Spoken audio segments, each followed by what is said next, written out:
Hello friends, welcome back to another episode of the podcast, and today we're talking about my favourite subject, blue light. What? How unusual. Look, it is something I'm very passionate about, obviously, and one of the reasons that is like our environment has such a significant effect on our health.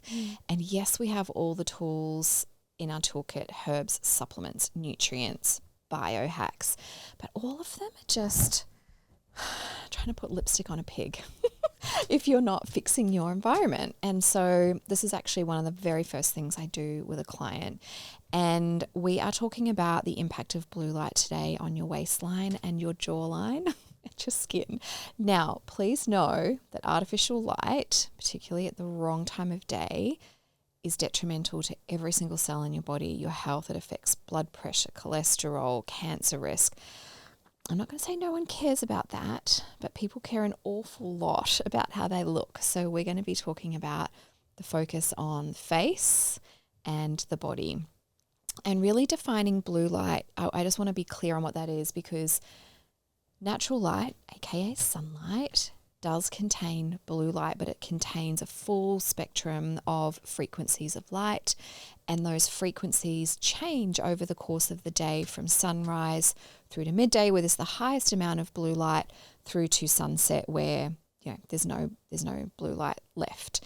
And we have, of course, moonlight as reflected sunlight, but very, very low lux. And so that is the way our genetics have evolved to thrive. The sun is actually like a timekeeper for our cells, and it's almost like a relay race throughout the day. As the frequencies change, then different cellular functions get activated or switched off. Well, that's how it's supposed to work. However, with the invention of electricity and artificial light, we now no longer have dark evenings. Once the sun's gone down, we would ordinarily have had a fire, maybe some candles. But in this case, we switch on the lights, switch on the downlights, switch on the lamps, switch on the salt lamps, and we're being exposed to far too much light at night, when we shouldn't be being exposed to it at all. But also, artificial light is very spiky, meaning it's very, very dominant in the blue light spectrum and sometimes green as well. And it's really missing a lot of other things. So it's just excessive exposure, it's too bright, and it's also the wrong time of day, aka night. And it's one of the single biggest, it's not even invisible, it's actually obviously visible, but it's one of the most single, people that are unaware factors that really negatively impact our health. But when it comes to making us put on weight and making us look older, she's not your friend. Okay, she's not your friend, which is why our houses look like Amsterdam red light district at night time. They really do. It's a worry, isn't it? It is a bit of a worry for our neighbours, perhaps, not for us, because we're looking great. So we'll start with weight and then we'll move on to the face. But why don't you take us through one of the reasons why it helps us, makes us put on body fat? Yes. Well, one of them that is probably a very easy first go-to is how it affects cortisol. So essentially it is increasing cortisol, causing cortisol rather to be released at times when it shouldn't be, and then overall having a higher cortisol amount or just a dysregulated pattern that is not appropriate to our biology. And what that tends to, or what that can lead to, is cortisol can drive body fat storage, particularly around the midsection. And so it's just one of the factors that I guess is within your control when we're talking about healthy weight loss, that is a factor that you can address. And as you said, by addressing it, not only are you benefiting that goal that might very rightly so be important to you, it's also going to benefit other things that are really critical to your health. The other thing is also that blue light does definitely suppress melatonin. And what we know to be true, and maybe people can connect with this a little bit as well, even in their own lived experience, is that when you're not getting good sleep, you definitely, not only does it make it more difficult to achieve body composition goals from what I've seen, it also it also can really affect the way you feel in your body the next day. And I'm sure we can all relate to that, of having a bad night's sleep and then waking up just feeling a bit more fluidy and puffy. And so if you are on a weight loss journey, you may be masking the results that you're getting just by affecting your sleep, and therefore waking up feeling more fluidy and puffy and inflamed. And as much as that's a bit of a sidestep from kind of what we're talking about, I do think feeling like you're getting a return on your efforts, especially in weight loss, is really important for allowing you to stay the course to get to where you want to get to. Yes, that's such a great point. And what we also know to be true is that a poor night's sleep can lead to an increase in food consumption the next day, up to 500 calories. Because if you didn't get energy from recharging your batteries with a good night's sleep, you have to get it from somewhere else, just from food. So that can really derail your plans as far as how you want to nourish yourself during the day. So yeah, that's such a good point. And I guess related to what you're saying around cortisol too is the connection there with insulin. So blue light exposure is also linked to increased insulin resistance. And this is across the board, but particularly important for anyone who's maybe got a family history of type 2 diabetes, or if you're a PCOS girly like me with insulin, drivers. That's really important. And essentially the studies have shown exposure to 3 hours of bright light, either half an hour after waking in the morning or in the evening. So this is also important. One thing I say to my clients is when you wake up, try and get outside and get natural light before you look at any other artificial light. So whether that's your phone, a computer, or switching on a light. But in both of those groups, they had higher levels of insulin produced at the same meal that other people who weren't exposed to that bright light, who then, didn't produce as much insulin. They also had higher peak glucose levels. And when adults are exposed to roughly 100 lux of artificial light while they sleep, insulin levels and insulin resistance goes up after just one night. Now, for the record, we want bedrooms to be, in the evenings, we want all areas of the home to be under 10 lux. And lux is a measure of intensity of the light. Similar to brightness, it's, for the human eye, they're one and the same really, but we can't tell the difference between those very small amounts, but it needs to be under 10 after sunset, and in the bedrooms a lux of 1 to 3 is ideal. Now a lux of 100, typically artificial light in a home could be 2, 3, up to 500 depending on how many lights you've got on.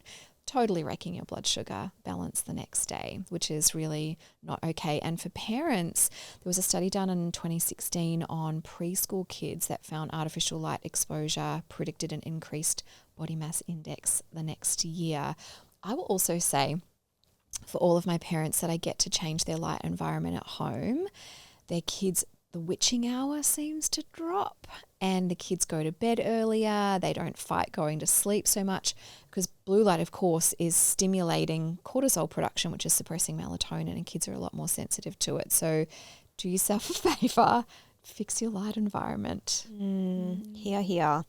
And then the other thing that I think is important to know or make the connection on is similar to what we were saying around the cortisol increasing blood sugar.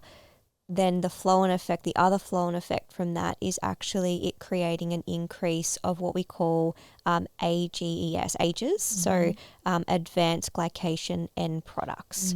And they are basically these kind of compounds, harmful compounds that can kind of create inflammation, oxidative stress, damage tissues everywhere in the body. And what it can lead to, amongst many other things, is advanced aging, or even more signs of aging. So again, it's these really they're not subtle mechanisms, but I guess they're things that we don't automatically think of when we're thinking of light in terms of just how much it can affect our body. And as I said before, I think if you're trying to achieve a goal that is weight loss related, anything and everything that you can get in your corner and on your side, I think is helpful, because I imagine for a lot of people that are listening to this episode that weight loss is not an easy thing for them. No. And I think it's not an easy thing for everybody. There are some people where they make a change to their diet or their exercise and their body responds quite easily and well. But I'd say that more likely the people listening to this episode are those who sit in the camp where it's a bit of a shit fight. And so if you can avoid overlooking some of these other factors that can either make the process of implementing the changes you need to make easier or just enhance the outcome, why not? And as you said, it also benefits everyone in the house. Totally. Well, I mean, I tell my clients, like, when you get that cortisol spike at the wrong time of day, first of all, it messes up your circadian rhythm, but that cortisol dumping then leads to sugar dumping from the liver. So it's like eating a bag of lollies, and that's going to cause glycation of your collagen, which of course contributes to wrinkles, as well as, stiffened arteries and, problematic joint tissues. So yeah, if, like, I'm not saying blue light over Botox, but I'm not saying that. So, but as you can see, it's like it's causing accelerated aging. No one's looking at your joints, of course, but everyone's looking at your face.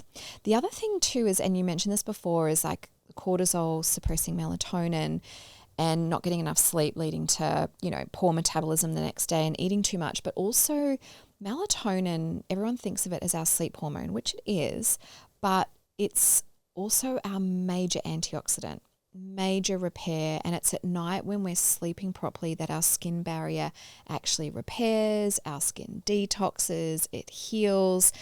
And whenever we are lacking in melatonin, which is most people because of the blue light exposure, it means collagen synthesis overnight is compromised. So accelerated aging, we see slower skin barrier repair, accelerated aging, but also hyperpigmentation, things like that, and increased oxidative stress in the skin. So it's bad news all round, but beyond that, the oxidative and the stress in the skin does some other unpleasant things, doesn't it? Well, it makes you more susceptible to UV damage. So as you kind of said, like accelerated aging, but also burning, like skin burning. And if you're listening and you're an Australian listener, we have a very harsh sun, and it's really easy for that to happen. And of course, we are advocates of healthy sun exposure, but when we're talking about it through the lens of appearance of your skin, that I know obviously and understandably a lot of people care about, then outside of using a safe sunscreen on your face when you're out there, also just looking after yourself from a light exposure outside of the times that you're actually in direct sunlight is important. That's something that I think, we have, and here in Australia, for anyone who's listening outside this country, we have a lot of skin cancer campaigns that do the rounds as a slip, slop, slap, put on a hat. You need to slip, slop, slap that light out of that phone out of your hand at night, because knowing that you're actually degrading your skin barrier and making it more vulnerable means it's so much harder to get the right kind of protection during the day. And that's partly also because blue light activates melanocytes by an enzyme called opsin, or a receptor called opsin 3. And this, by the way, also increases tyrosinase activity.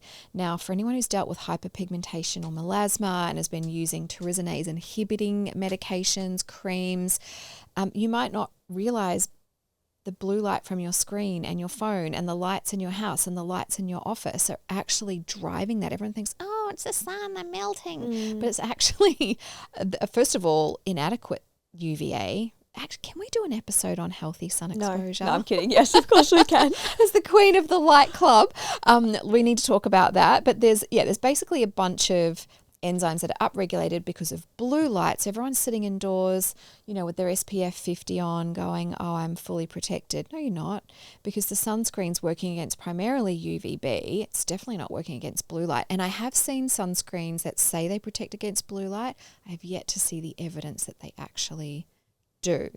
But the last thing I'll say is blue light also increases a family of enzymes called matrix metalloproteinases, or MMPs, and these degrade collagen and elastin.